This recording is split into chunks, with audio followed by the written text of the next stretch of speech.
Менә шул китап турында һәм инде сез Мәскәү кешесе буларак, Мәскәүдә чыга торган шушы татар дөньясының баш мөхәррире буларак, Мәскәү тормышы турында, Мәскәүдәге шушы татар штабының кылган гамәлләре турында, шушы китап хакында сөйләсәгез иде. Гомумән, соңгы вакытта без милләт турында күп сөйләшәбез. Тел турында күп сөйләшәбез.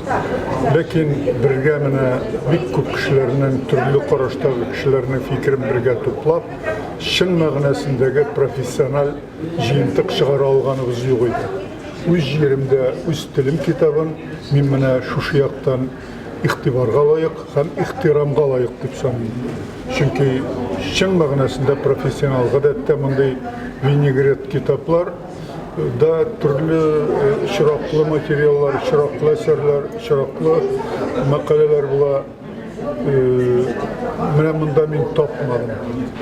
Шуңа күрә төзүчеләргә һәм аерым алганда үзебезнең татар штабына мин аерым бер рәхмәт әйтәсем килә.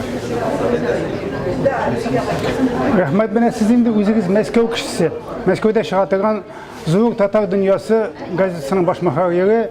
Мәскәүдәге татар тормышын иштән беләсез.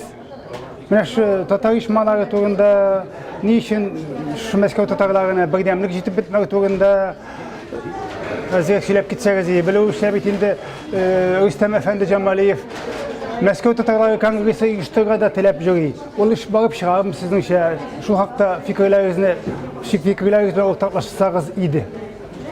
Рәшит, иң элек мин әзгенә синең белән бәхәскә кереп китим. Син Мәскәү кешесе дидең. Мин Казанга кайтсам, үземнең туган җиремә кайтам.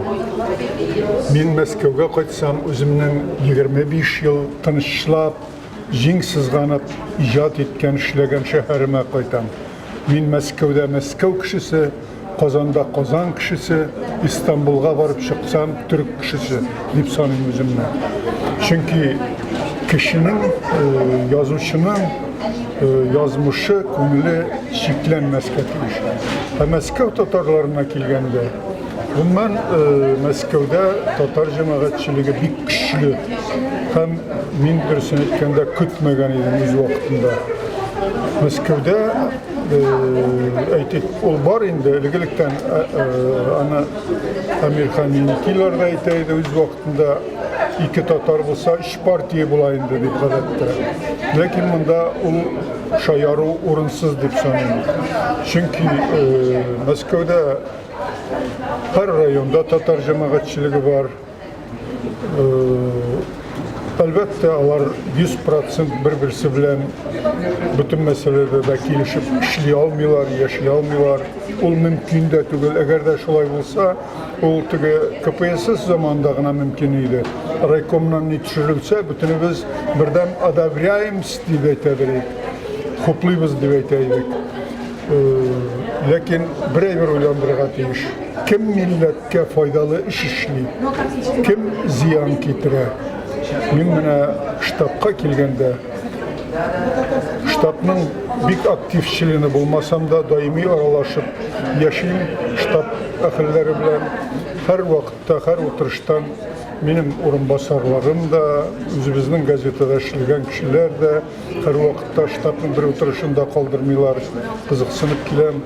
Чөнки милләткә хезмәт итү юлында бик актив эшли торган оешма.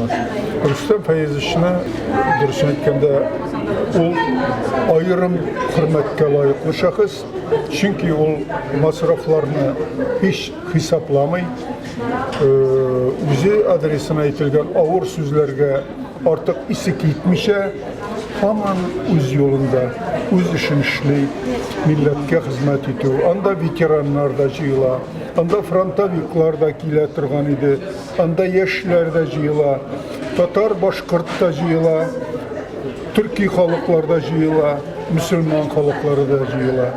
Ул һәр кайсына үзенең якын кардәше кебек хөрмәт белән карый, берләштерә белә. Менә бу эшне мин берничек тә һәм кайсы яктан килеп бәйләнәсем килсә дә бәйләнә алмас идем ул эшләгән эшкә. Һәрхәлдә Мәскәү татарларында бердәмлек юк дип минем әйтәсем килми. Lakin Мәскәүдәге татар оешмаларыннан штаб аерым бер хөрмәтле урын алып тора һәм аңа хөрмәт Мәскәүдә яшәгән татарларның да бик югары дип саналıyor. Ayna tabii şunday problemi var. Мәскәүдән килгән инде безнең милли хәрәкәт әһелләре күтәрәләр аны. Татар укытучылары табып булмый, укытучылар тапкан сурәттә дә аларга аз гына күләмдә дә булса да хезмәт хакы түләп туу мәсьәләсен хәл итеп булмый диләр. Югыйсә бит инде Мәскәүдә хәлле генә кешеләре бездә бар, вәкиллектә бар. Бу шулай хәл итмәслек мәсьәләме? Чөнки менә безнең үзебезне төркемдә укып чыкканына 3 кызыбыз Мәскәүдә яши. Миңа калса, яхшы гына хезмәт хакы түләсәләр, алар татар телен укыта алырлар иде. Чөнки заманда siz biz okuyan, Tatar bölegen bitirgen, tamamlayan kişiler bit indi bular.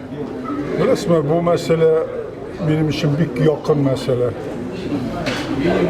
Bir uylaganda Мәскәүдә искиткеч татар жанлы шәхесләр, интеллигент затлар бик күп. Ләкин мәктәп оештырса, шушындай балаларны укытуга кирешә башласаң, bir kişi transport ягыннан ерак дип саный, икенче кеше башка бер сәбәп таба. Дөресен әйткәндә Мәскәүдә 2 татар балалар бакчасы эшләп килә иде соңгы елларга кадәр. Хәзер инде соңгы балалар бакчасына да йөртергә балалар табылмый. Мәскәүдә Муса Җәлил исемендәге 1186 номерлы мәктәп бар. Ул дөресен әйткәндә Россия Федерациясенең башка һичбер халкына бирелмәгән бәхет.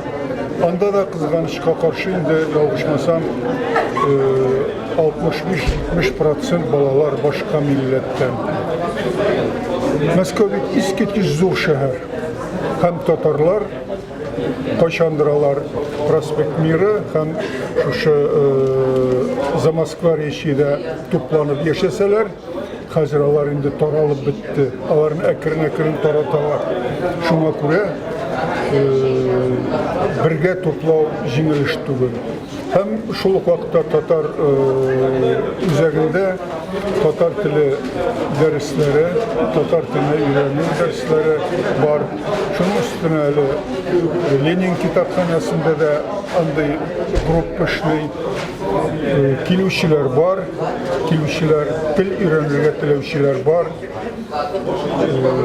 Азмы күпме хәрәкәт бара, ләкин мәгариф өлкәсендә әлбәттә алга китеш сизелми. Ул Татарстанда да шулай кызганычка каршы Россия Федерациясенең бөтен өлкәләрендә дә татарның бүгенге халаты бик мактанырлык түгел. Менә бу егылар оештырып, единый бердән бер программа дигән булып, милли телләрне икенче планга күчереп бетерделәр һәм әкрен-әкрен чукындыру юлы белән дә көчләп милләтеннән аеру юлы белән дә башкарылмаган эшләрне хәзерге вакытта менә шулай ипле генә мәгариф системасында кабул ителгән кануннар белән хәл итүгә бара эш. Бу бик тә Аянычлы хәл. Аянычлы һәм моның ахыры кызганычка каршы ниндидер үзгәрешләр булмаса яхшылык белән бетмәскә ышанмыйм. Ayna tabii siz indi менә Мәскәүдәге вазгыятьне яхшы белгән кеше буларак, анда мәчетләр бик аз булуын беләсез. Белүемчә 5 кенә мәчет бит инде.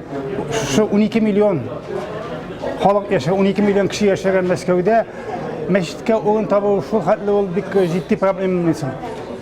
Менә мин ул сорауны үзем дә бирәм. Мәскәүдәге русларга да әйткәнем бар. Мин әйтәм, Казанда, Татарстанда чиркәүне кайда телисез, шунда төзеп була. Ә ни өчен монда? Имеш, менә каршыда торучы бер рус ханымы яисә башка милләттәге ханым районга шикаят яза да, бүлеп бирелгән җирдә мәчет төзүгә рөхсәт юкка чыгарыла. Әгәр дә һәр кешенең аерым-аерым андый фикерен исәпкә алу башланса, бу дөньяда чиркәүне дә, мәчетне дә төзергә урын табылмаска тиешле булып чыга. Бу беләсезме, менә кайбер кешеләрдә Кайбер дип бармак төртүп күрсәтмим инде кайбер милләт вәкилләрендә культура җитмәү, мәдәният җитмәүнең бер күрсәткече дип саныйм. Чөнки күпме генә тырышсак та, Мәскәүне төзегән халык, татар халкы, моны башларына чукып кертеп булмый әле Мәскәүдәге кайбер җитәкчеләргә, кайбер бюрократларга. Ә булай аерым алып карасаң, мәсәлән, мин язучылар белән, русның чын мәгънәсендә, русның җаны өчен көрәшкән милләтчеләре белән аралашып яшим. Аларда татар халкына, татар язучыларына, татар милләтенә хөрмәт бик зур, хөрмәт бар. Бу бюрократик системаның эше нәтиҗәсе. Хөрмәт абый, бик зур рәхмәт. Менә киләчәктә шушылай Мәскәү татар штабы белән хезмәттәшлек итүне дәвам итсәгез иде. Аның эшендә актив катнашсагыз иде. Шушылай бергә татар штабы белән җитәкләшеп эшләсәгез иде һәм Мәскәү татар штабының эшчәнлеген газетагызда да чагылдырсагыз иде. Рәхмәт. Рәхмәт. Рәхмәт. Рәхмәт.